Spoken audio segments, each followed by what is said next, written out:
Mais tu dors, il faut envoyer le projet. Non. Oh mon Dieu. Il faut envoyer le projet. Ça, c'est moi, quelques heures avant de présenter notre projet dans l'un des plus gros hackathons d'Europe de crypto. Mais pour comprendre comment on en est arrivé là, il faut commencer l'histoire depuis le début.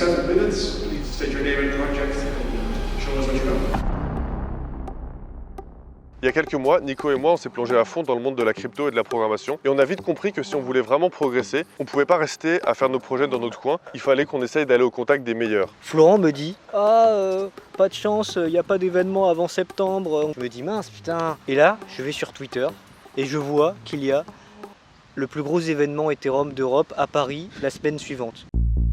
Un hackathon, ça dure genre 2-3 jours. Si on n'a pas encore d'équipe, on peut trouver d'autres personnes pour être dans leur équipe. Sinon, on peut venir avec une équipe qui est déjà faite. En 2 jours, il faut produire un prototype de quelque chose. Souvent, c'est assez libre. Il peut y avoir des thèmes généraux, mais la plupart du temps, on peut un peu travailler sur l'idée qu'on veut. Par contre, évidemment, si on veut gagner un prix ou si on veut se faire remarquer, il faut faire un prototype qui est vraiment intéressant et impressionnant en seulement 2 jours. Ce qui implique que du coup, la plupart du temps, dans ces 2 jours, il n'y a pas beaucoup de sommeil. Nous, on arrivait dans un domaine où on n'avait pas vraiment fait nos preuves. On connaissait personne, on connaissait pas trop les gens de l'écosystème. On n'avait pas trouvé d'idée à l'avance. On pensait qu'on en trouverait rapidement. Mais quand on est arrivé, il n'y avait rien qui nous venait. Matin, après-midi, soir, on discutait avec des gens, on voyait ce qu'ils faisaient, mais de notre côté, toujours rien. C'était horrible. Le premier soir, on était vraiment déprimés. On savait même pas si on avait un bon niveau par rapport aux gens. On voyait tout le monde travailler. Et là, on se disait, putain, ça se trouve, on est juste nuls en fait. On s'est dit, il y a des poufs, on reste sur place, on dort là, il n'y a pas de problème. Enfin, voilà, on dort sur place et on se lève dans 6 heures et on continue. Franchement, on était tellement fatigués après le lendemain à 8 heures. C'était dur. Tu fais quoi?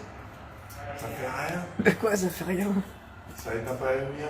Et s'ils l'ont mis au plafond, c'est que c'est pas utilisable, quoi. T'es sûr? Ouais, tu dérailles. Suis les rails au plafond et t'arriveras sûrement à l'interrupteur. Et puis on a réalisé, plutôt que de chercher une idée qui viendrait de je ne sais où, pourquoi ne pas travailler sur le domaine auquel on réfléchissait depuis ces dernières semaines, l'interopérabilité. En fait, aujourd'hui, il y a plusieurs blockchains qui sont construites selon des philosophies différentes et qui sécurisent de l'argent. Ces blockchains, elles fonctionnent comme des environnements séparés, elles ne peuvent pas directement communiquer entre elles. Donc si j'ai des fonds sur la chaîne A, mais que je veux les utiliser dans la chaîne B, par exemple dans la finance ou juste pour faire un paiement, il faut que je trouve un moyen de passer ces fonds de la chaîne A à la chaîne B. Et ça, c'est ce que font les bridges. Nous, ça faisait quelques semaines qu'on réfléchissait à ça, et avec notre ami Cyrus, on avait trouvé une idée d'un nouveau type de bridge qui pourrait être plus sécurisé que les bridges actuels. On commence à programmer, avec un peu de retard parce qu'on a passé beaucoup de temps à être désespéré pour rien. Et c'est là qu'on a ressenti pour la première fois une sensation qui allait devenir familière, la vague. C'est une sorte de vague qui nous fait naviguer entre espoir, excitation de faire quelque chose de nouveau et désespoir de ne plus avoir la force, d'être fatigué, d'avoir l'impression qu'on va pas y arriver et que de toute façon, ce qu'on fait, c'est pas si bien que ça et ça n'a rien à apporter à personne. Tout notre travail, c'est de surfer sur cette vague pour produire le meilleur produit possible à la fin de la compétition. Du coup, à la fin des 2 jours, on arrive enfin à avoir une sorte de prototype. Il n'est pas parfait derrière, mais on sait qu'on va pouvoir le montrer et faire une sorte de présentation. On venait de passer 2 jours à faire ce prototype, donc l'engagement émotionnel était assez grand. On avait peu dormi et donc on commençait à y croire vraiment. Là, ils annoncent les salles où chaque groupe doit présenter le projet devant un jury. On se prépare psychologiquement. On rentre dans la salle et là... Ils nous regardent de loin, ils ont l'air de pas trop comprendre ce qu'on fait. Je me souviens, il y avait même une jury qui restait sur son portable de loin et à la fin elle a posé une question qui montrait qu'elle avait pas du tout écouté. C'était plutôt une ambiance blasée quoi. C'était horrible, on se sentait pas tellement considéré, on se disait est-ce qu'on raconte n'importe quoi? Elle nous écoute pas celle-là, enfin, c'est quoi ce délire? Et nous on était déter, on essayait de montrer que ça changeait le monde, mais ils avaient l'air de nous regarder et nous poser des questions sur en fait, est-ce que ça marche vraiment votre truc? Je voyais un des gars sur son ordi, je savais qu'il regardait le code, j'étais en PLS parce que le code il était tellement expérimental et foireux, genre il était tellement sale en fait. Et du coup on sort de la salle et là on se dit bon c'est un peu mort quoi. Il y a juste ceux qui étaient trop gentils qui nous ont souri et qui regardaient un peu ce qu'on a fait histoire d'eux, mais on est mauvais, on n'a rien à apporter, on s'assoit sur les canapés, on attend le verdict, prêt à rentrer chez nous, la queue entre les jambes. Il y avait 35 projets à peu près et à la fin ils en sélectionnent 10 pour présenter sur une scène devant tout le monde. Et nous, il se trouve qu'on était dans les 10 sélectionnés. La chance. La chance. Quelle aubaine. Et ça nous a vraiment donné espoir et on a présenté ce projet comme s'il allait révolutionner l'entièreté de l'industrie et du monde et de l'univers. On y croyait à fond, dur comme fer, et donc on y a mis tout notre cœur dans la présentation.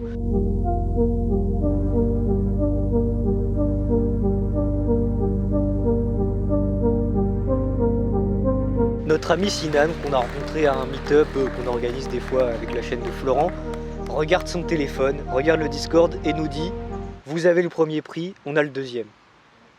Je lui dis « Bah, c'est intéressant ce que tu me dis là ». T'es un gros boss, non? Bah apparemment, j'étais pas trop au courant, mais ils nous ont dit que ouais, on était des cracks finalement. On arrive dans l'écosystème là. On regarde effectivement, on avait gagné le concours, le hackathon.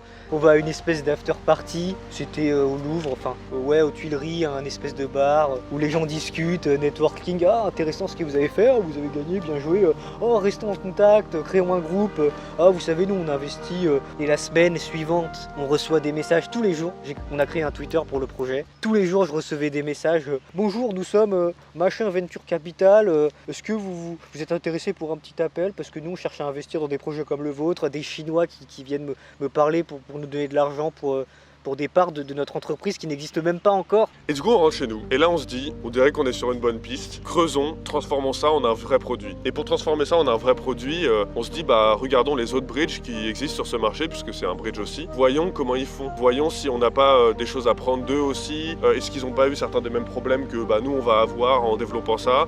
Et là on se rend compte d'un truc qui nous fait pas très plaisir.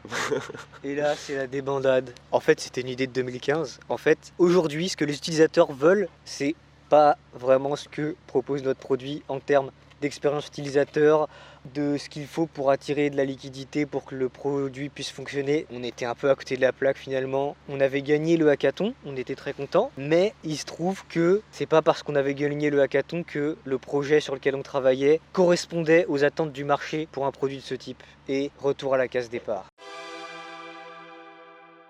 Le bridge qu'on avait fait, il était basé sur le principe des HTLC, et nous on avait un petit peu réinventé de ça de zéro. En fait on est arrivé dans l'industrie, on connaissait pas le marché. En fait on s'est pas rendu compte que c'était des principes qui existaient déjà, qui avaient déjà été travaillés depuis 2014-2015. Il y avait déjà certains problèmes qui avaient été identifiés et qui sont pas faciles à résoudre, et donc les gens étaient partis sur d'autres designs. On a réinventé la roue alors que tout le monde a déjà une machine à vapeur. On était de nouveau chez nous le matin à ne pas savoir ce qu'on allait faire, ne serait-ce que dans un mois ou deux, mais juste dans une semaine. On était sur des groupes où on ne répondait même pas aux messages parce qu'on savait pas quoi leur envoyer. Moi je me souviens, j'ai eu un appel avec des investisseurs chinois. À 1h du matin à 1h du matin parce que décalage horaire. Et en fait l'appel il est gênant. En gros moi je présente notre truc. Eux ils s'y connaissent vraiment très bien techniquement, ils ont une vision technique vraiment carrée. Ils me disent ok du coup c'est des HTLC de tel type, ok. Mais du coup comment est-ce que vous résolvez tel et tel problème? Et moi je savais pas quoi dire. Parce que tu sais, et du coup, je commence à dire ouais, we are working very hard on those issues, we are thinking about it.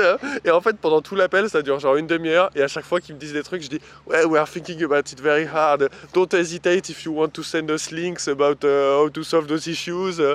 C'était horrible parce que parfois, il laissait des pauses de 15 secondes. C'est ça la vérité. Barrière de la langue plus malaise intersidéral, horrible. Du coup, bah, retour à la case départ. Mais retour à la case départ avec quand même un petit peu d'argent, puisqu'on a quand même gagné des prix du hackathon. On s'est dit avec cet argent, qu'est-ce qu'on va faire? Bah en fait faisons tous les hackathons d'Europe, il va forcément en sortir un truc bien. Fort du prix remporté au hackathon à Paris, nous nous envolons pour Varsovie afin de participer à une autre compétition dans ce beau pays de l'Est.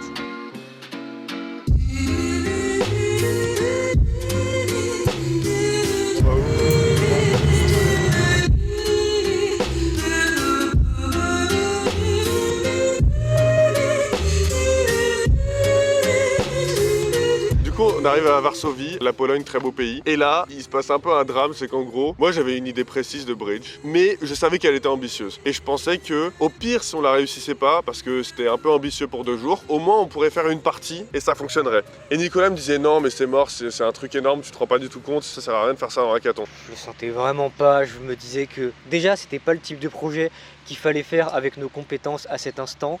C'était encore moins le type de projet qu'il fallait faire à 2 en 2 jours. Je le sentais pas, mais à un moment précis, il y a eu un déclic et je me suis laissé entraîner. J'aurais dû être sans pitié, j'aurais dû dire non, c'est mort, on fait pas ça. Tavernier, Ouais. des nouvelles du dossier? Franchement, le dossier, il est chaud. Comment ça? Bah écoute, il est chaud, je sais pas quoi te dire.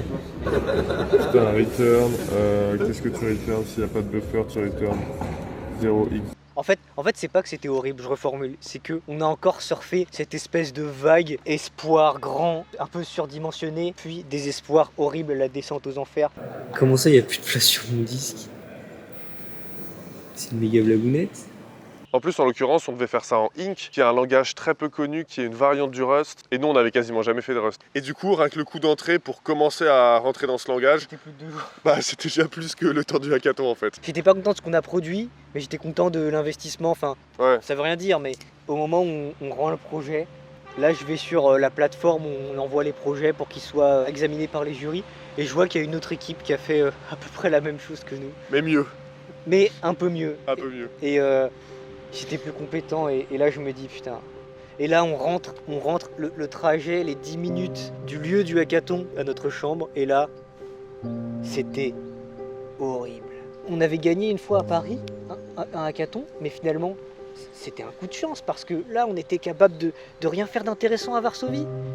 On était nuls.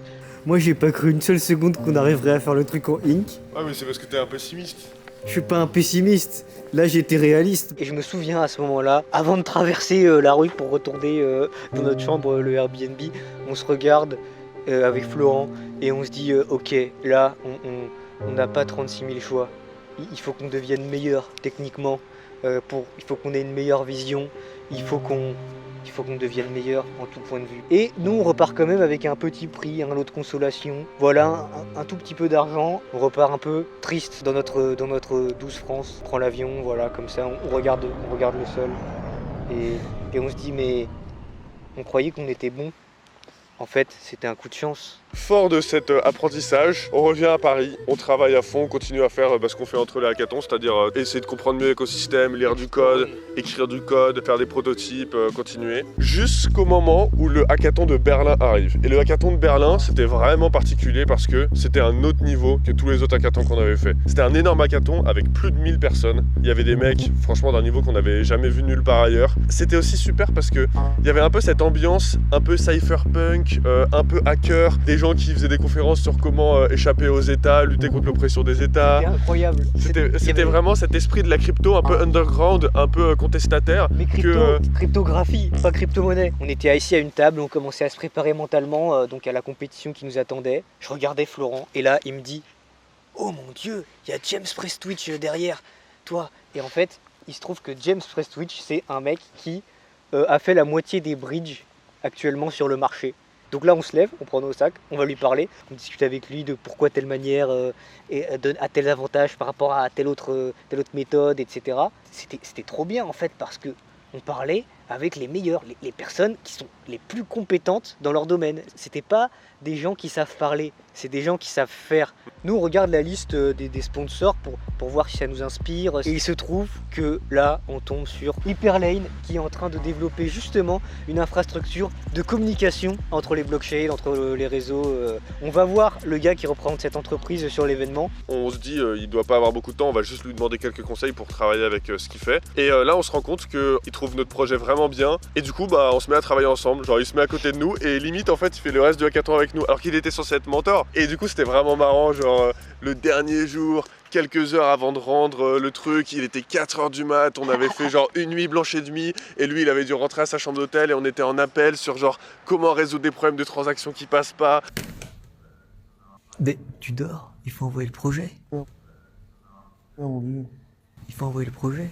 Plusieurs fois il s'est passé cette situation vraiment marrante où nous on est dans un problème très technique et là il nous regarde, il écoute très attentivement et il dit ok let me look about it, let me check that. Et genre là il rentre dans sa bulle et il regarde pendant 15 minutes, il fait des trucs avec 15 fenêtres ouvertes, Il a des terminaux partout sur l'écran. Il a une organisation que nous on n'a pas encore en tout cas. Et là il nous regarde et il nous fait let me tell you what's happening. Et là il nous explique en détail exactement pourquoi ce qu'on essayait de faire ne fonctionne pas, à quel endroit précis ça échoue. C'était le premier hackathon où c'était vraiment une réussite dans le sens où c'était pas comme le premier où on faisait un truc qu'on trouvait incroyable mais il se trouve que c'était pas incroyable en fait dans l'industrie et c'était pas comme le deuxième où on a visé vraiment trop loin et là on n'a rien réussi à faire pendant le hackathon. Là c'était une sorte d'équilibre où pendant 2 jours on a vraiment travaillé à fond, on a vraiment pas beaucoup dormi et à la fin le résultat marchait. Et là on rentre chez nous moins galvanisé que après le hackathon à Paris. Mais plus sûr de nous. Enfin sûr de nous sur des vraies bases du coup. C'est ça.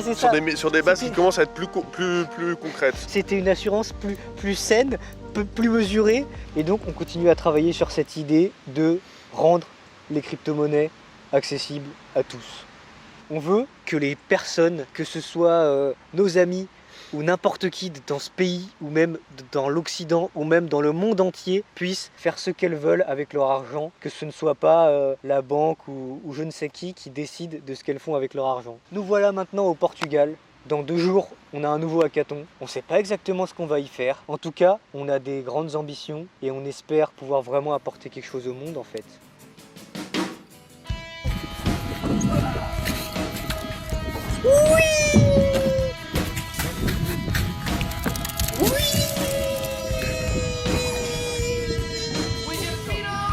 Réflexe. Facile. J'espère que cette vidéo vous a plu. Si vous êtes bon et que vous voulez travailler avec nous, n'hésitez pas à nous envoyer un message.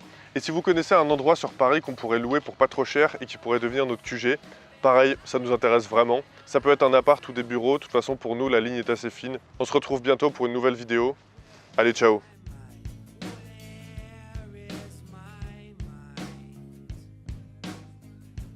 Il redevient youtubeur, il fait du montage vidéo, tu les cuts, hop hop hop. Et on rigole mais c'est un art.